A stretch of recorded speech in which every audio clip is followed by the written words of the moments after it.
The first sighting came from the outer colonies of Kepler 442b.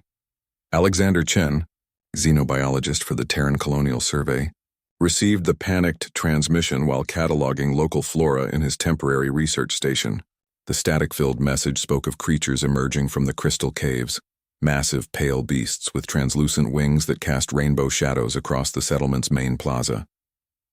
"They're enormous," the colonist's voice crackled through the comm. "White as bone, with eyes like liquid silver. They don't attack, but, Alexander, they just watch us. They watch everything we do." Within hours, similar reports flooded in from 17 different settlements across 3 star systems. The creatures, dubbed albino dragons by the terrified colonists, appeared wherever humans had established permanent colonies. They emerged from deep caves, ancient ruins, or simply materialized from the wilderness, as if summoned by some cosmic signal that only they could hear. Alexander's transport ship, the Endeavour, touched down on New Geneva 3 days after the initial sightings.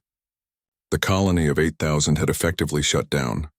Streets lay empty, windows boarded, and the few brave souls who ventured outside moved in armed groups, eyes constantly scanning the crimson sky. "They came during the Night Harvest Festival," explained colony administrator Sarah Kim, her hands trembling as she poured synthetic coffee. 17 of them. They perched on our buildings on the communication towers, just observing. When Security Chief Martinez approached one with a neural disruptor, the creature tilted its head like it was studying him, didn't attack, didn't flee, just watched. The dragons were indeed magnificent and terrifying. Alexander observed them through reinforced windows of the administrative complex.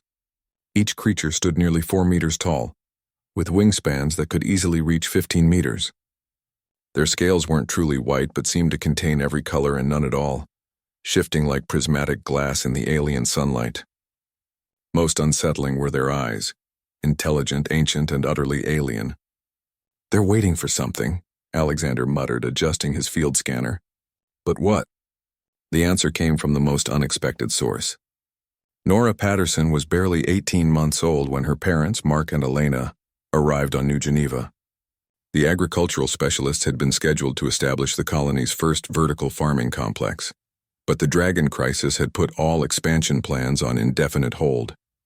While Alexander studied the creatures from a distance and the colonists cowered in their homes, little Nora played in her family's quarters, oblivious to the fear gripping the settlement. It happened during the morning feeding shift at the colony's edge. Nora had wandered from her parents' temporary housing unit, a breach in security protocol that would normally result in immediate retrieval. But these weren't normal times, and the automated systems were focused on the 17 dragons perched throughout the settlement. Alexander was adjusting his long-range sensors when his equipment detected an anomaly. One of the dragons, the largest, with scales that seemed to contain tiny galaxies, was moving. Not the subtle head turns or wing adjustments they'd observed before, but actual locomotion. It was descending from its perch atop the water processing plant. "All units, we have movement," Alexander radioed, his voice tight with concern. "Dragon 7 is mobile and heading toward Sector 12. That was when they saw her. Nora Patterson, dressed in a bright yellow jumpsuit that made her look like a tiny sun against the settlement's gray infrastructure, was sitting cross-legged in the middle of the main thoroughfare. In her chubby hands she held a simple toy, a soft rainbow-colored ball that squeaked when squeezed. The dragon approached slowly, each step deliberate and careful, its massive head lowered until it was mere meters from the small human child. Alexander held his breath, his finger hovering over the emergency beacon that would summon every security drone in the colony. But Nora wasn't afraid. She looked up at the creature with the fearless curiosity that only very young children possess. Her parents later said she'd always been fascinated by large animals, had never shown fear of the family's Great Dane back on Earth or the massive draft horses at her grandfather's farm. What happened next would become legend among human colonies across the galaxy. Nora squeezed her ball.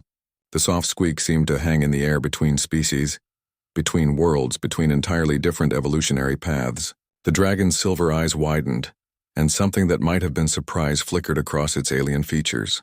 Then Nora giggled, that pure, joyful sound that human babies make when they discover something wonderful. She squeezed the ball again, holding it up toward the dragon as if offering to share her favorite toy. The dragon's response defied every xenobiological theory Alexander had ever studied. The massive creature settled into a crouch, bringing its head closer to Nora's level. When she squeezed the ball a third time, the dragon's throat vibrated, producing a sound that was unmistakably an attempt to mimic the toy's squeak. Nora clapped her hands in delight. For the next 20 minutes, while Alexander watched in stunned silence and security teams held their positions, a human toddler and an alien dragon played together. Nora would squeeze her ball, and the dragon would respond with its rumbling approximation of the sound. When she rolled the ball toward the creature, it gently nudged it back with one massive claw, careful not to puncture the soft material. The breakthrough moment came when Nora grew tired and simply curled up next to the dragon's foreleg, using the creature's warm scales as a backrest for an impromptu nap. The dragon remained perfectly still, creating a protective barrier around the sleeping child. That evening, Alexander made contact with the other 16 dragons scattered throughout the settlement. Using a modified version of Nora's ball, and with her giggling assistance, he established the first rudimentary communication protocols with an entirely new form of sentient life. The dragons, it turned out, were explorers themselves, ancient beings who had been traveling between star systems long before humans developed spaceflight. They had been drawn to human colonies not by aggression or territorial instincts, but by curiosity about a species that dared to plant gardens on alien worlds and brought their children to play beneath foreign stars. They had been waiting, Alexander realized, for someone brave enough or innocent enough to reach out and say hello. In the end, it wasn't humanity's technology, military might, or scientific prowess that opened the door to galactic diplomacy. It was a baby girl with a squeaky toy and the universal language of play that transcended species, star systems, and the vast loneliness of space itself. Nora Patterson became humanity's first xenological ambassador at 18 months old, though she wouldn't understand the significance until years later. By then, the Albino dragons had become humanity's greatest allies among the stars, and first contact protocols across the galaxy included a simple but revolutionary requirement: always bring toys.